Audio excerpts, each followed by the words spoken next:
Ho, and this is my mother-in-law, Georgina Ho.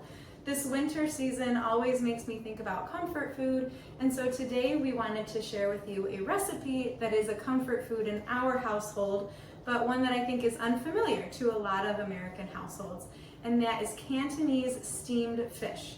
It is really super delicious and also very simple. So we're going to tell you a little bit about the ingredients and the recipe, but for the full recipe you can click on the link in this post. So Mama, what can you tell us about how to make this awesome fish? Well, you get a live fish. By live fish, I mean that it's still swimming a couple of hours before you eat it. It can be any fish.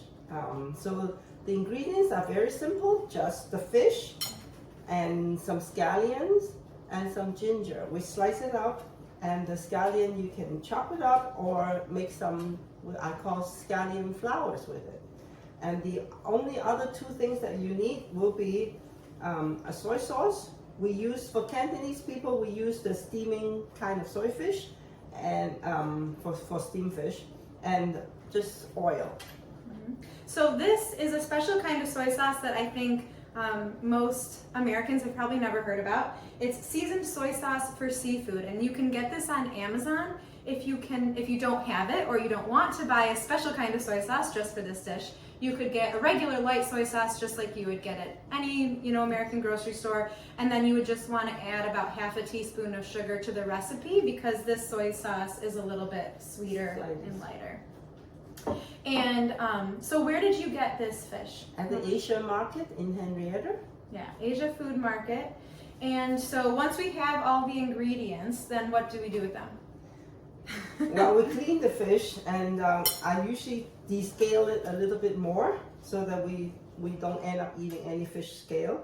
I chop up the ginger into slices, and we put it kind of all over the fish, and especially inside of the fish, so that you don't have a lot of the fishy smell. So we put a lot of them inside. And then the same thing with scallion. We just chop them up, and you can also gently slice it so that it will make up a scallion flour.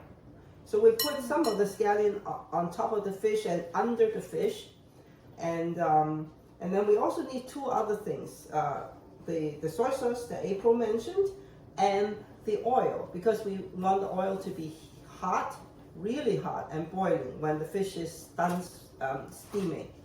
So you steam the fish with the ginger and the scallion, and then you heat up the oil separately, and then after it's steamed, you pour on the oil and the soy sauce, right? Yes.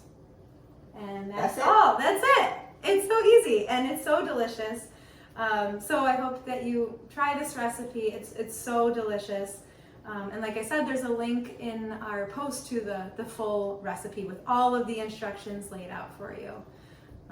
But thank you so much, Mama, for joining in this video. We'll see you next time. Thank you. Bye.